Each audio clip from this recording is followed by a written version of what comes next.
અહીંયા તો નીકળ્યા ને નવા તેલ કાઢવાના મશીન છે. આમાં ઘેરે કયું લઈ જવું? હવે પેલા જોઈ લઈ કયું લઈ જવું વિચારીએ, પછી આ મશીન લાગે ઘેરે લઈ જવા છે કૂદો. આમાં નાના મોટા તો ઘણા મશીન છે, પણ બીજા બે મશીન આપણે જોતા જઈએ. આ ઘણી મોટી છે લ્યો. તો આ કોઈને નાનો ધંધો તેલનો શરૂ કરવો હોય ને, તો એના માટે આ બહુ કામની છે. આ ઘાણીમાં તમારે 1 કલાકમાં 100 કિલો સિંગ પીલી આપે.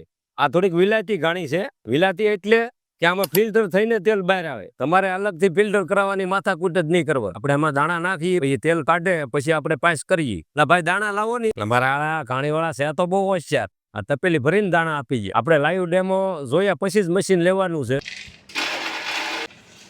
દાણા હવે આપણે નાખી દીધા. હવે ચાલુ કરો.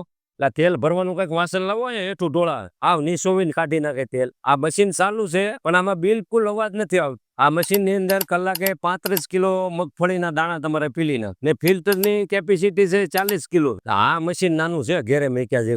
આ તો બધું નોખું થઈ જતું લાગે. આ બધા મશીન આપણે ઘેરે મુકાય એવા છે. એટલે આ બધા મશીનો પાછા અહીંયા જ બને છે, તો ત્યાં આપણે એક આટો મારતા. આપણે જે હમણાં ડેમો જોયું ને, એ તમારે ઘેરે આવી રીતે મશીન પેક કરીને પોગાડી દી. માળા લાકડાની પેટીમાં પેક કરે. આ મશીન બનાવવામાં ઘણી મગજમારી કરવી પડે. આ લોકોને પોતાની જ બનાવટી હોવાથી તમને આજીવન સર્વિસ મળી રહે. આ બધા મશીનમાં તમારે સિંગ તેલ, સોયાબીન, ટોપરા, રાય, બદામ સહિત આ મશીનમાં બધું પીલી શકાય. તમારે કોઈ પણ તેલની નાના મોટી ઘાણીનો બિઝનેસ કરવો હોય, અથવા તમારે ઘેરે નાનું તેલનું મશીન મૂકવું છે, તો તમે આ જગ્યાએ પહોંચી જાઓ. આપણે કાળા અક્ષર કવાડે માર્યા છે. આમાં તો અંગ્રેજી લખેલું છે, એટલે આપણને વાંચતા આવડતું નથી. એટલે તમે અહીંયા આ જગ્યાએ પહોંચી જાય.